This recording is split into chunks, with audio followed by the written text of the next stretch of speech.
सभी व्यूअर्स को मेरा नमस्कार।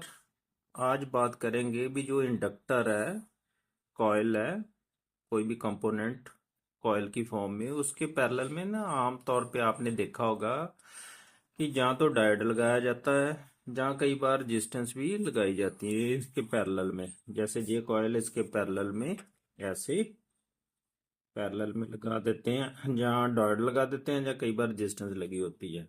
ये क्यों लगाई जाती है, इसको हमने बारीकी से जानना। तो जो 5 वोल्ट रिले है ना, कैसे काम करती है, इसमें भी ऐसे कॉइल होती है। ये मैंने ना वीडियो नंबर 1282 में बताया अच्छी तरह। तो इसमें आर्मेचर लगा था, जब इसमें से करंट पास होता है तो ये मैग्नेट बन जाती है ना। तो ये आर्मेचर को खींचती है, ऐसे सर्किट मेक एंड ब्रेक होता है। इसकी जानकारी के लिए ये वीडियो जरूर देख लेनी है आपने। आप ये इंडक्टर कैसे काम करता है, लो इसको अच्छी तरह समझी। जब इसे हम बैटरी से लगाते हैं तो ये इंडक्टर में मैग्नेटिक फील्ड क्रिएट हो जाता है। वैसे तो आम ये कंडक्टर आप सीधा, अगर इसमें से भी आप करंट इसको भी आप लगा दें बैटरी से, तो इसके इर्द गिर्द भी ऐसे राउंड मैग्नेटिक फील्ड बन जाता है। अगर इस डायरेक्शन में है तो वो हम राइट हैंड थंब रूल से देख लेते हैं डायरेक्शन ऑफ मैग्नेटिक फील्ड। तो ऐसे बनेगा अंदर की तरफ, ऐसे ऐसे। तो अगर इसको कॉयल की फॉर्म में बना लिया, जब ये कंडक्टर को जैसे ये कॉयल बना दी टर्ने दे के, ये जैसे ये मैंने बनाई हुई है आयरन नेल के ऊपर लगाकर, तो दैट इज आल्सो इंडक्टर। अब इसमें जब भी करंट ग्रो करेगा या डिके करेगा, घटे बढ़ेगा, चेंज होगा, तभी इसमें जो चेंजिंग मैग्नेटिक फील्ड प्रोड्यूस होगा। ये बात वहीं कर रहे हैं हम। तो वो कब हो गए, अब जब हम इसे ऑन ऑफ करें, जहाँ हम स्विच लगा देते हैं, जहाँ स्विच, एक स्विच भी लगा देते हैं जहाँ ऐसे। तो जब ये ऑन ऑफ होगा तो तभी करंट, जब ऑन होगा तो इसमें करंट बढ़ेगा, ऑफ होगा तो इसमें करंट घटेगा।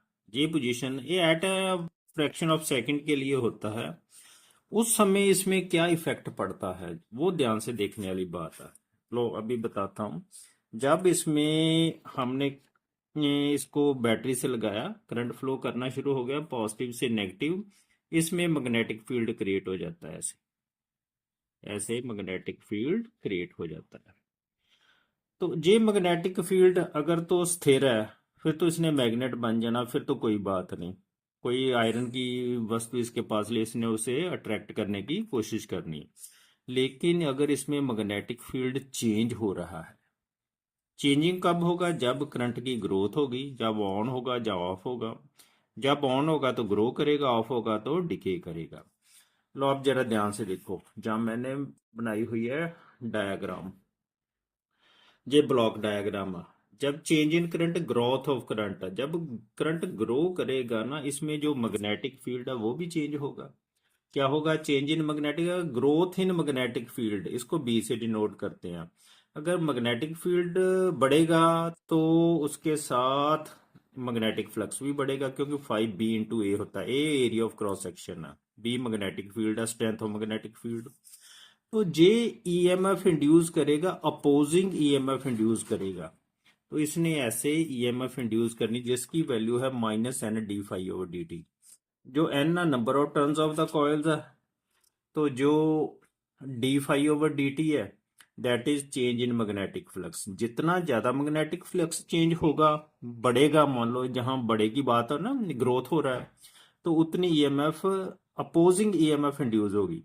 तो फिर आगे आ जाता है Lenz's law, oppose the cause which produces it.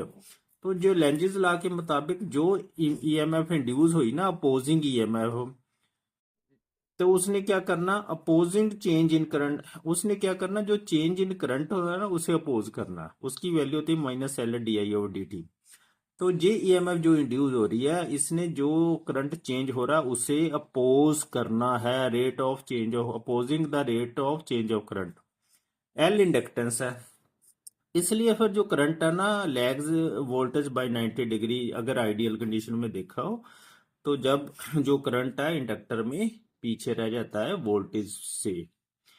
तो ये जो करंट चेंज हो रहा है ना, उसने क्या करना है, उसकी वजह से, क्योंकि वर्क तो हो रहा है ना, हम वर्क, ध्यान से देखो, करंट ग्रो हो रहा है, तो जो ईएमएफ है उसे अपोज कर रही है करंट को ग्रो करने के लिए।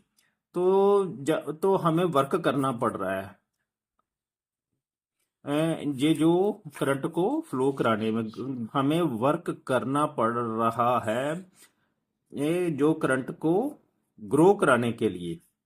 तो उसके लिए क्या है, जो वो वर्क कर रहे हैं वो in the form of magnetic energy store हो जाएगी in the form of magnetic field. किसमें? इस कॉयल में, जिसकी वैल्यू होती है 1/2 Li²। इसका मतलब जितना करंट ज्यादा ग्रो करेगा उतनी ही एनर्जी ज्यादा स्टोर होगी। ये जो करंट है ना, अब इस कॉयल में स्टोर हो गया, तो मान लो हमने स्विच ऑफ कर दिया, अब इसमें जो एनर्जी स्टोर हुई थी ना, वो दोबारा रिलीज होगी। अब फिर लेंजिस ला, फिर जहां लेंजिस ला लगेगा, oppose the cause which produces it. Current तो कम हो रहा है, तो लेकिन इसने कम होने नहीं देना। क्यों? क्योंकि अब ये एनर्जी रिलीज होएगी। अब ये एनर्जी रिलीज होगी, तो उसने क्या करना है, जब ये एनर्जी रिलीज होगी जो इस कॉइल के बीच में है, तो उसने क्या करना, वोल्टेज को एकदम बढ़ाना है। तो क्यों? During the switch off condition the energy stored released during released causing spike in voltage, एकदम वोल्टेज बढ़ेगी। वो क्या होता है, जो कंपोनेंट्स लगे हैं सर्किट में उसको डैमेज कर सकती है। इस प्रकार ये, इसलिए हम इसके पैरेलल में आमतौर पर ये डायोड लगा देते हैं। इसको किस प्रकार लगाना, जरा ध्यान से देखो। जहां मैं बना देता हूं फिगर एक और, जी है ना जी, जहां बैटरी है, पहले तो ये इसके साथ ये ऑन पोजीशन से पे थी, जहां प्लस था जहां माइनस। अब क्या होना है, जब मैंने इसे ऑफ कर दिया, अब ऑफ पोजीशन में इसने जो मैग्नेटिक फील्ड की इसमें जो मैग्नेटिक फील्ड बन रहा है ना, उसकी पोलैरिटी चेंज हो जानी, जहां माइनस हो जाना जहां प्लस हो जाना। अब वोल्टेज एकदम बढ़ रही है। क्यों? Oppose the grow. अब क्या हो गया, अब जो ये लेंजिस लॉ के मुताबिक इसने जो करंट फ्लो कर रहा था उसे इसने कम नहीं होने देना, oppose the cause which produces it. तो क्या करेंगे, हम इसके पैरेलल में एक डॉयड लगा देंगे। तो डॉयड इस प्रकार लगाएंगे, जो इसमें करंट फ्लो कर रहा है ना, वो उसे एकदम डिस्चार्ज कर दे, उसे एक पाथ मिल जाए। तो पाथ कैसे दे देंगे, नेगेटिव इधर लगा देंगे, पॉजिटिव इधर लगा देंगे, नेगेटिव इधर पॉजिटिव इधर। अब क्या होगा, जो पोलैरिटी चेंज हुई, नेगेटिव ये बन गया, नेगेटिव ये पॉजिटिव बने, पॉजिटिव से नेगेटिव, ऐसे सर्किट बन जाएगा क्लोज्ड। तो ये इसमें कॉइल में जितना भी करंट है वो एकदम डिस्चार्ज हो जाएगा। इससे फिर स्पाइक नहीं होगा वोल्टेज में, क्योंकि इन्हें एकदम डिस्चार्ज कर जाना जो जितना भी करंट इस कॉइल में है। तभी डॉयड या रेजिस्टेंस आमतौर पे आपने देखा होगा भी कॉइल के पैरेलल में लगाया जाता है, इंडक्टर के पैरेलल में लगाया जाता है।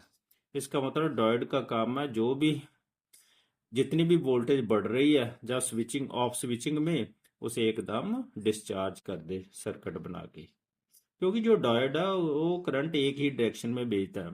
जब आप जहाँ पॉजिटिव था तब तो इधर फ्लो नहीं करना था इसने, क्योंकि जहाँ नेगेटिव है जहाँ पॉजिटिव है, जो पट्टी इधर है ना जो नेगेटिव होता है, इधर तो फ्लो नहीं कर सकता, इधर ही फ्लो करना है। तो जब डिस्चार्ज होगा तो ये नेगेटिव पोलैरिटी चेंज करके ये पॉजिटिव बन गया, तो करंट ऐसे ही फ्लो करेगा। अब प्रैक्टिकली देखते हैं। लो जी, मैंने एक कॉइल ले ली है, इंडक्टर बन गया जी, आयरन नेल पर लपेट दीजिए, मैं कनेक्शन लगा दिया। इसमें है जो वोल्टेज है 3.7 × 3.7, तो 7.1 बन गई ना। तो ये मैंने पैरेलल में साथ में ही लगा दिया है मल्टीमीटर, 20 वोल्ट पर सेट कर दिया इसे डीसी पर।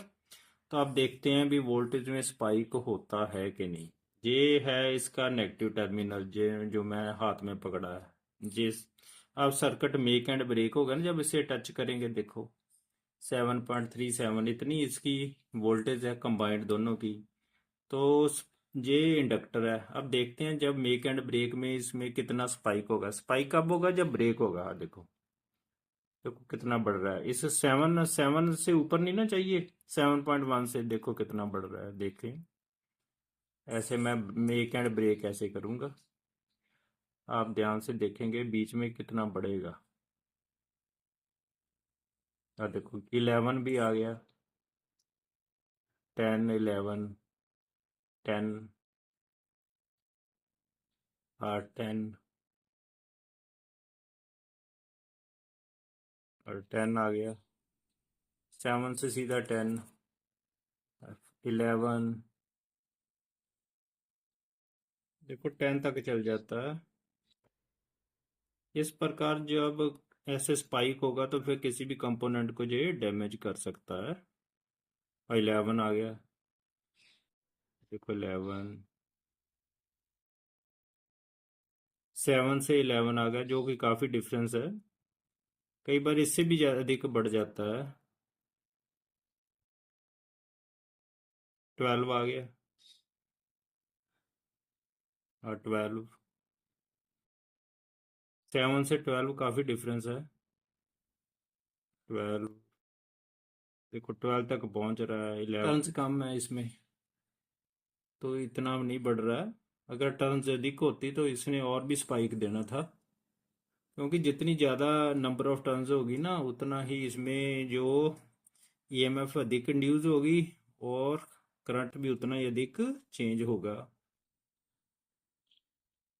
अगर ये डायोड का ये पॉजिटिव है नेगेटिव है, सिल्वरिंग इधर है, तो इसको अब रिवर्स डायरेक्शन में ऐसे लगाएंगे, नेगेटिव इधर पॉजिटिव इधर, तो फिर बिल्कुल स्पाइक नहीं होगा। तो देखते हैं।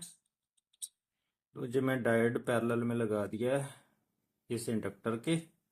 अब देखते हैं इसको 20 पर सेट कर लेते हैं, स्पाइक होता है कि नहीं। मैंने बैटरी छोटी लगा दी है 3 वोल्ट की।